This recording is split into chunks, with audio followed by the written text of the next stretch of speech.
Can you hear me? Yes, doctor. Okay.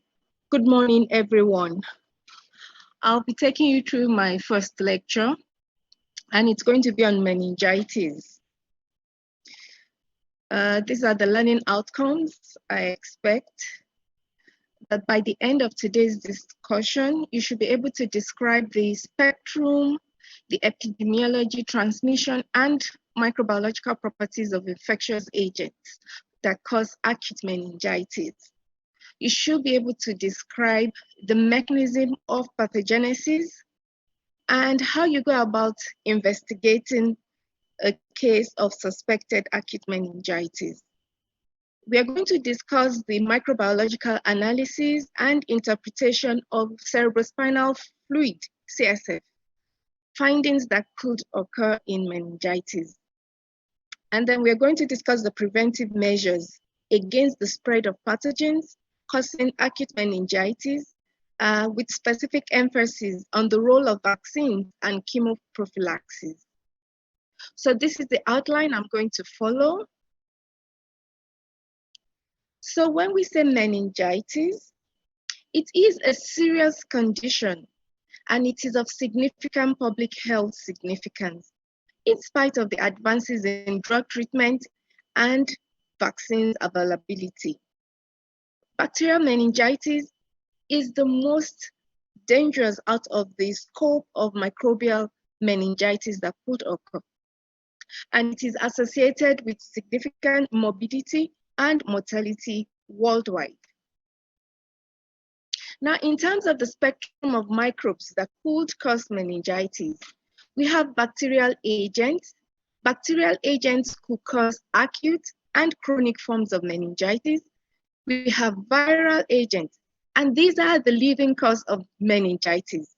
They tend to present as acute meningitis. We have fungal agents that could also result in meningitis, but they tend to be associated with immunocompromised patients, patients with HIV, patients who are on immunosuppressive therapy because of organ transplant, patients who have malignancies, hematological malignancies, and patients who are on chemotherapy for some other form of malignancies. So these group of patients are relatively more predisposed to fungal infections. Then we have parasitic agents that could lead to meningitis. By far the most significant is Naegleria fowleri, and it's a protozoan parasite. It's associated with primary amoebic meningoencephalitis in humans. Now, in terms of definition, when we say meningitis, what exactly are we referring to? It's a clinical condition, okay? And it involves the infection of the subarachnoid space and the brain with or without the spinal cord. And it's usually due to blood-borne pathogens. Because you can have involvement of both the brain covering and the brain itself, a more appropriate term will be meningoencephalitis. But if you just say meningitis, that is highly suggestive of just the brain covering. But when you have involvement of the brain, then you can say you have meningoencephalitis. It could be a spectrum, okay? So by definition, it's a clinical syndrome characterized by inflammation of the meninges. Example of a central nervous system infection. You can have other CNS infection apart from meningitis. So you can have involvement of the brain only, in which you have encephalitis. So there's inflammation of the brain matter. And then you can have pyogenic infection with liquefactive necrosis of the brain tissue, resulting in a brain abscess. So all these represent a spectrum of CNS infection that could occur in a patient. So you can have meningitis, meningoencephalitis, encephalitis, and brain abscess. In terms of classification, we can classify meningitis based on the etiological agent. So we can say it's a viral meningitis. okay? And we can also classify based on the site of disease acquisition. For example, we have a patient that was otherwise healthy, living in the environment. The patient had no contact with the hospital. And then the patient came down with meningitis. That is regarded as a community-acquired infection. It could be that we admitted the patient for some procedures or for some intervention involving the central nervous system, and then the patient ended up with meningitis. So that is healthcare associated. So that's another way to classify. We can also classify based on the clinical presentation. So you can have an acute, that is, it's of a sudden onset, or a subacute. It's been going on, the patient's been complaining before the patient now became overtly ill. It could be chronic, it could be recurrent. So all these are ways by which we can classify meningitis. So when we say acute meningitis, we are implying that the symptoms develop quickly and suddenly. Viruses are the most important agents of acute meningitis, but because they tend to run a benign course, diseases associated with viral agents tend to run a benign course. It's not so devastating. But in contrast, bacterial meningitis has a higher prominence than viral meningitis because it can be deadly. In cases of acute meningitis, it is advisable to start empirical antibiotics because you don't know what the patient presents, whether you're dealing with a viral or a bacterial infection. And because you know bacterial infections could result in deadly sequelae, you want to start empirical antibiotics early. Then when your CSF analysis comes back and you're not dealing with a bacterial agent, you may now go ahead and stop your antibiotics. In terms of epidemiology and etiological agents, because the bacterial agents are the ones that are associated with very, very significant morbidity and mortality, it's important we focus on the bacterial agents of infection first. So common bacterial agents of infection include Streptococcus pneumoniae, Neisseria meningitidis, Streptococcus agalactiae, which is also referred to as Group B Streptococcus. Then we have Listeria monocytogenes, Haemophilus influenza B, Escherichia coli, and Klebsiella pneumoniae. Now, the last two are very important in healthcare-associated infection. In addition to Escherichia coli being important in healthcare infections, it is also important in neonatal infections. So when we look at the epidemiology, we look at the age group of the patient. So we can classify patients into the newborn, that is, patients from the time of delivery to the first 28 days of life.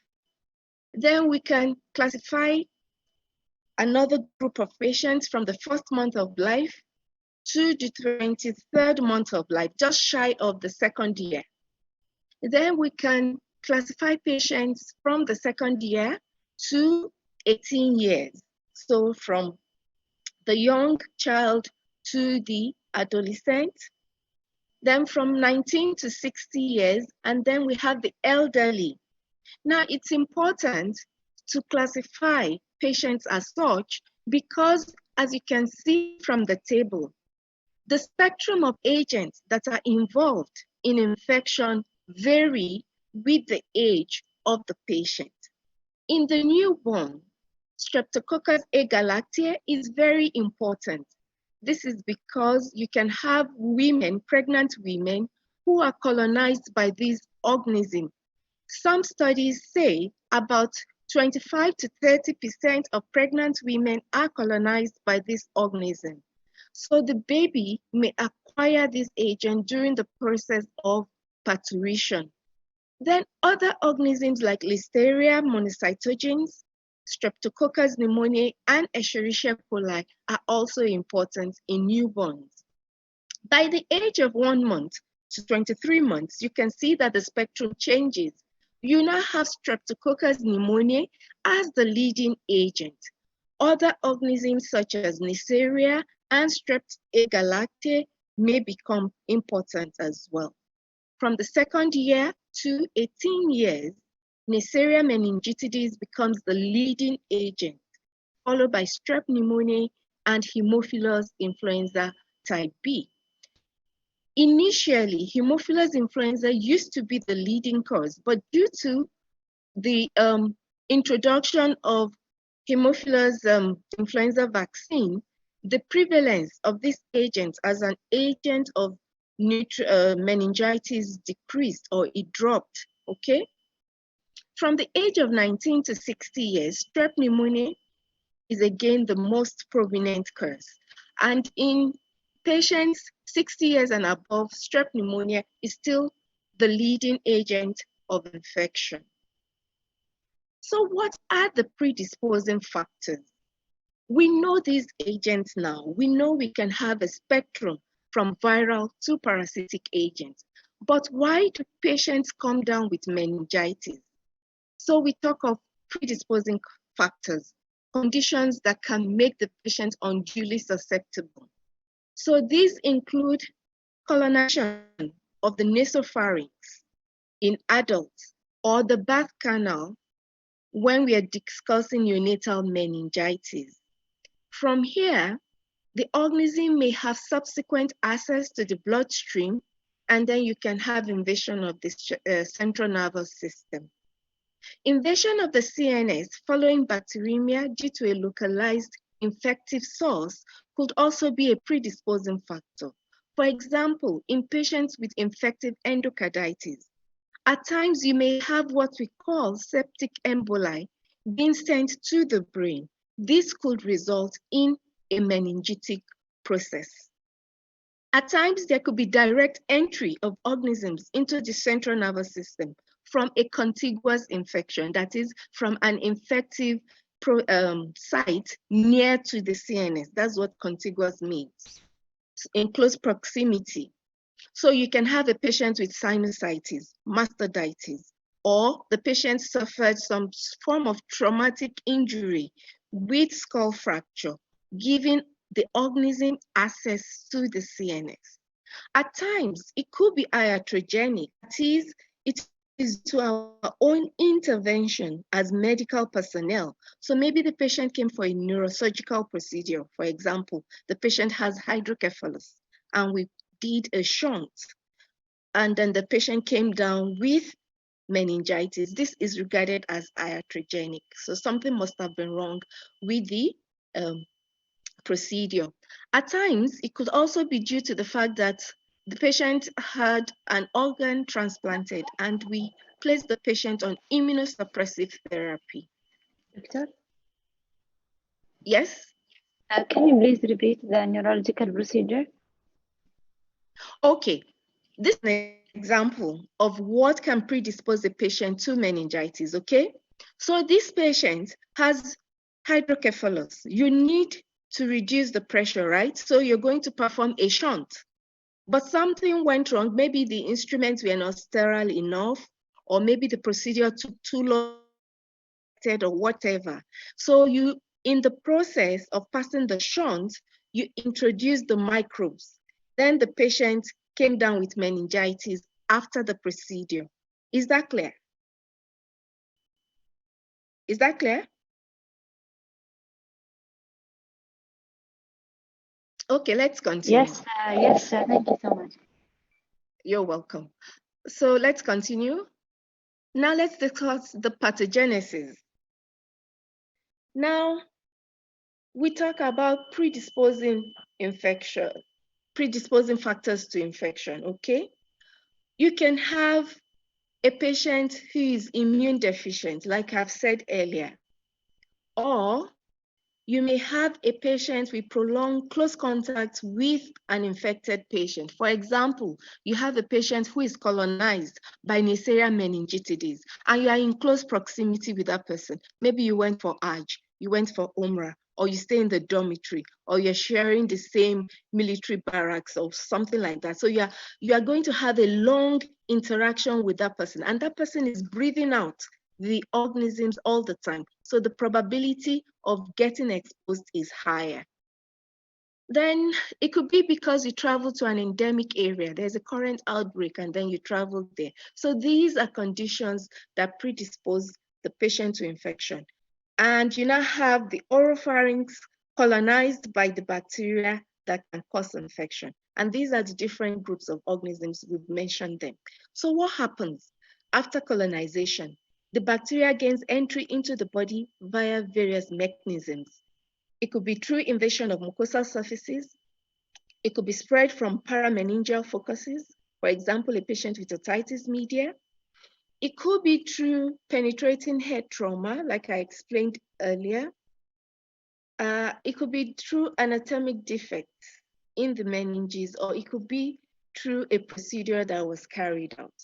So in the host, the bacteria enters the CNS and colonizes the meninges, especially the arachnoid. And then eventually an infective process ensues, leading to bacterial meningitis. So this is another diagram explaining the process again into details. You have colonization, and then there's entry through the mucosal membrane.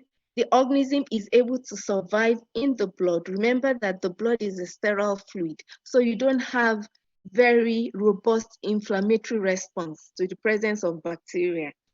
So the organism gets disseminated via the blood circulation, gets to the CNS, the organism starts to multiply in the subarachnoid space.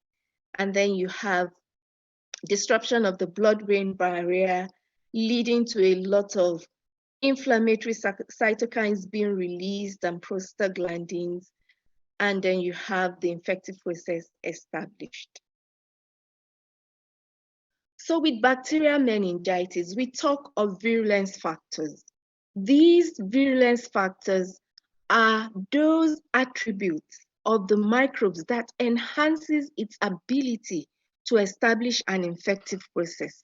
So for example, the presence of capsule can lead to evasion of the immune system, the host response. You know that the capsule could be antiphagocytic. And for the three leading bacterial agents of meningitis, there is a capsule. So this enhances virulence.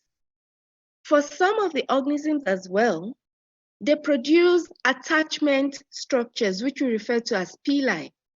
This is present in Neisseria meningitidis and Haemophilus influenzae. The non-pileated variants of these two agents do not cause meningitis. They are also able to break down antibodies associated with mucosal surfaces. Remember that immunoglobulin A is a secretory antibody. So they produce proteases that will cleave this immunoglobulin and render it non-functional. Some of them produce endotoxins. You know what that means. It's a feature of gram-negatives, right? It's only gram-negative organisms that produce endotoxins. Both gram-negative and gram-positive can produce exotoxins. Then you talk of outer membrane proteins. Again, this is of gram-negative organisms. So Neisseria meningitidis, Haemophilus influenzae can use this to establish an infective process. So we've gone through the spectrum of agents that could lead to meningitis. We've gone through the definition of meningitis, and we have also gone through the pathogenesis, the predisposing factors. Now, how do you know a patient has meningitis, or how do you suspect on clinical grounds that a patient has meningitis? So we are going to discuss the symptoms of meningitis. So this is what the patient presents with. This is what the patient is going to complain of when the patient comes to your clinic. Now you can divide these symptoms or classify them just to make it easy for you to recall. You can classify them based on some organ system, okay? With central nervous system, the patient may complain of headaches, altered consciousness, or altered mental status. The patient may talk of phonophobia, loud sounds are unduly painful, or the patient, even the normal sound may be unduly irritating to the patient. There could be complaint of fatigue or severe muscle pain. The patient may also complain of photophobia, that is, the patient does not like bright light. There may be associated nausea and vomiting, or when you look at the skin may look unduly pale, or you may have spots or rashes, blotchy rashes on the skin. In terms of systemic complaint, the patient may present with high fever, seizures, stiff neck, unduly drowsy, or finding it difficult to stand erect or to walk. So these are all highly suggestive of meningitis. Now let's look at the clinical presentation. What I just discussed now, it's more or less like a general thing, okay? You can have this in adults, you can have it in children, you can have this in adolescents. But let's focus on the age and some features that are relatively common in that particular age group. Let's start with the newborn. The signs of meningeal irritation may not be so obvious. For example, you may not be able to elicit neck stiffness. However, if you have a very observant mother, she will tell you that, well, the baby has been feeling hot and unduly cold or warm to touch. So that's what we refer to as temperature instability. The baby may be warm today, the baby may feel so hot to touch tomorrow, and then the baby may look normal the day after. So if the mother is highly observant, she may tell you that, well, I've noticed that it's like the fever comes on and off. So that's temperature instability. The mother will also tell you the child is unduly irritable. Putting the baby to breast to feed may be associated with undue pain and crying, refusal to feed, or poor feeding. The mother may tell you the child is not sucking as strongly as before. So all these are highly suggestive in a newborn. There may be reduced physical activity. So the baby is no longer kicking as actively as before. There may be vomiting, there may be diarrhea. So these are things the mother may come in with and complain regarding the baby. Or she may also say that the nature of the baby's cry has changed. It's now high-pitched, okay? Now, in toddlers, children from age 1 to age 4, the clinical presentation involves presenting with high-grade fever, vomiting. Now we can actually pick neck stiffness. Again, there may be reduced physical activity. The child is not as playful as before. The child is withdrawn. In older children and adults, fever is a common presentation.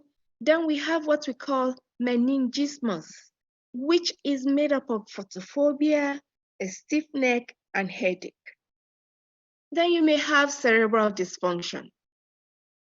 The child or the patient cannot tell you what day it is, what time it is. They may not be able to tell you their name if you ask them. So there's some form of cerebral dysfunction. Then when you examine, you are able to demonstrate Koenig's and Brudzinski's signs. There could be cranial nerve pulses. And when you have this, it's highly suggestive that the brainstem is involved in the infective process. There could be petechial rashes or ecchymosis. We're going to see that in a moment. Or you can have weakness of one half of the body, hemiparesis. Or the patient may present with seizures, somebody that has never had any seizures before may start presenting with seizures. So all these are highly suggestive of meningitis in that age group. In the elderly, again, it's just like what you have in the newborn. Symptoms are not so overt. They may start insidiously, that is, they start gradually. I'm not feeling good. I'm not feeling well. That's how it starts, but nothing specific. There may be no fever. And actually, when you have an elderly patient with meningitis and there's no fever, it's a very poor sign. The chances of recovery goes down. There could be signs of meningeal irritation. There could be no signs of meningeal irritations. So the presentation is non-specific. They may be unduly lethargic. So we mentioned Koenig sign and Brudzinski sign. So these are just signs that we use to confirm if you have meningeal irritation. So this is how to elicit the Koenig sign. You place the patient in the supine position, flex the leg at the hip, and then try to extend the leg while you keep the hip flexed. If the patient experiences pain and possible spasms in the hamstrings muscles and resists further extension, you can assume that meningeal irritation is present. With Brudzinski's sign, the patient is in the supine position. You place your hand behind the neck and you lift the head towards the chest. If the patient has meningeal irritation, the patient will flex the hip and knees in response to that passive neck flexion. And that's what you have here in the diagram. Now, the patient presented with the different symptoms we've talked about, and you were able to demonstrate a positive Koenig's of Brudzinski. What else do you need to do? Because on clinical grounds, you're suspecting meningitis. You may be wrong, you don't know. The next best thing is to involve the laboratory in your management. So what do? You can collect the cerebrospinal fluid for culture. You can also collect blood for culture. Remember, we said during pathogenesis that the organisms get dispersed into the bloodstream. So at times, it's possible for you to isolate the organism from blood culture, particularly when the patient has not had any antibiotics whatsoever. A pharyngeal swab may also assist you in diagnosis. Remember that there must be colonization before the organism gets into the bloodstream. Okay? For some organisms, we already said that they are encapsulated, and these capsules are antigenic. So at times, when you don't have an isolate on culture, you may still perform latex agglutination assays to detect the presence of capsular antigens in patient samples. You can also perform serology using enzyme immunoassay, such as ELISA, or you can use nucleic acid amplification techniques using either DNA probes or polymerase chain reactions. So let's focus on CSF culture. Bacterial isolate is very important. If you have an isolate, you can perform your antimicrobial susceptibility testing. So you can have a targeted therapy against the agent. So for you to be able to culture the CSF, it means that you must get the CSF to the lab. So how do you get the CSF? Normally, the CSF is obtained through a lumbar puncture. And the procedure is usually carried out in the lateral recumbent position. There are other positions as you're going to be taught in the lab, so I won't go into that detail. But you should note, it is very important for you to note that the lumbar puncture needle is inserted in the midline of certain spinal levels, L3 to L4, L4 to L5, which is the most common, or L5 to S1. Now, the reason is you don't want to hit the spinal cord. And the spinal cord terminates at the level of L1. You know that from your anatomy. So you cannot go above L1. If you do that, you're going to hit the cord and you're most likely going to cause iatrogenic paralysis. Now, samples, as with all other samples that are going to be sent to the microbiology lab, the samples must be collected before you start antibiotics. CSF may also be obtained from other sites, for example, from a subdural tap, from a ventricular tap or ventricular aspiration, or you can aspirate CSF through a ventricular shunt. These are less common approaches to CSF collection. So how does the CSF help you? When you're collecting the CSF, you have to collect 3 samples. You use sterile containers, and they must have screw caps because you don't want the CSF to leak out. You label the tubes or the sterile containers 1, 2, 3. The first container is used for chemical and serologic tests. In some centers, it is only used for chemical testing. You now use tube 3 for both immunologic, serologic, and hematologic tests, depending on the protocol in that center. Tube 1 may be frozen because you want to assess some chemical properties. Tube 2 is sent to the microbiology lab.